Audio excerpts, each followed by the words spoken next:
I see videos about aura. Now, aura doesn't always mean like, whoa, he's a nice guy. I'll show you an example. I have always been able to see Michael Jordan's aura. Not because there's videos and clips of other people saying. I could see his aura. And he does have a beautiful aura, but when I hear about him, how he treats people and fans and other, like, even his family, I heard he's an asshole, you know? I don't live with him. I don't really know him. I'm not his immediate family. But he does have a powerful aura. So does Ronaldo. Ronaldo has a more powerful aura than Messi, in my opinion. When I see him, he glows. He's a real retainer. A real semen retention retainer. I don't know about Messi. He doesn't have that glow, man.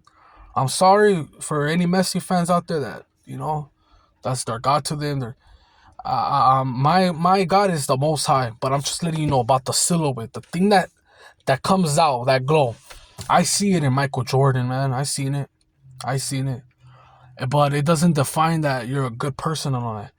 If you're around him, you might catch on that energy. Like Drake has heavy, dark energy. I like his voice. I don't think he's a complete artist. People have to write. People have to make beats. They have to do everything for him. He pays. He has the voice. He's a good actor. He plays the part. But he has this dark energy. A lot of the dudes from, I think DJ Paul from 3 6 Mafia, Redman, they have this dark energy. I could feel it. And I could always see it in their eyes. But that's just an example. All right? Now, when I went to high school, before I knew about this semen retention shit, now that I look back, there was only about 2 dudes that I knew that were real retainers. Real retainers. I don't even think they knew about semen retention. They were just doing it because they didn't have privacy. They lived with other people. And one of the dudes had a very strict mom, and he was a little bit on the spectrum. He wasn't fully like autistic, whatever, Down syndrome. Like, you couldn't really tell, but when you hanged around with him, after a while, you notice little things. Like, okay, that dude's not all there. And we let him, we let him hang around with us, and we did pick on him, fucking around. He did it back. But we stopped hanging around with him the moment, this is where we found out how protected he was. He tried to sneak. His mom knew his patterns. She knew where he was at every moment. We didn't know that about him because he knew that we would make fun of him. When you're in high school and you go to a friend's house and then you tell your parents, like, they ask, where are you going? I'm just going to go to a friend's house. All right. But you end up doing other things. You end up going to the movies. You might end up going to the beach. You don't want to tell your parents because they might be like, what? No, don't do that. You can't come home, right? I don't want you with them. This guy was embarrassed to tell his mom because his mom was real strict. But we didn't know that. We didn't know that he was a little bit on the spectrum side. So long story short, we were going to take him to a party. And her mom's intuition, right away, called him.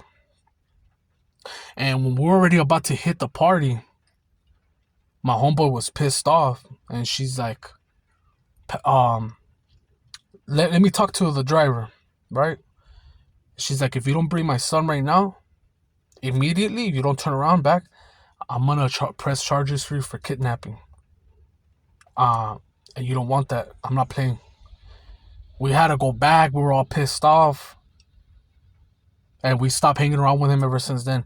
But I got to see him after high school. I got to see him like 4 years later. And when I tell you that I saw this glow, if you ever seen the movie, the cartoon Hercules, when he saves that girl, that damsel in distress chick, he goes to Hades, and then he comes out with her soul, and he's glowing. That's the type of glow he had. No exaggerating. He was glowing.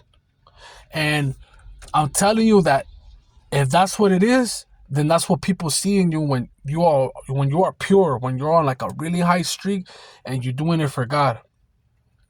Like I told you, I had previous streaks where I was edging too. It wasn't like all reading the Bible. I've had streaks where I relapsed. It was an eye relapse. I went back to the hub for a little bit. I went like for a week. I got deep in the rabbit hole, and I'm like, fuck. I snapped out again. And then and like a couple months later, I went back to again. Or I played with it. I played with it for a little bit. I stopped. I didn't want to release. So yeah, aura is not always gonna be to me. To me, my examples are not always like positive. You get me? Like that. Some people, you could be a retainer and you could have some very dark energy. You're not gonna illuminate like my homeboy. That's what I'm trying to tell you. And even if you illuminate, you radiate that thing like Michael Jordan, it doesn't still mean that you're a positive, good person. I'm not here to judge him because I have my own skeletons. I sin too. All I know about Michael Jordan, to be honest with you, is he's a gambler and he charges you if you want to take pictures. He don't care if you get popped for shoes. He don't care. He cares about his money, and he funds private prisons. Whatever happened with his dad, I'm not gonna get into that. But I heard he just likes to gamble and golf and smoke and for pretty much the most part, he keeps himself very private. I never seen this guy look for attention ever, like other divas, other NBA basketball players. You guys know who he is. That guy's a diva. He flops everywhere. But yeah, aura. That's just my explanation of aura, and I'm out.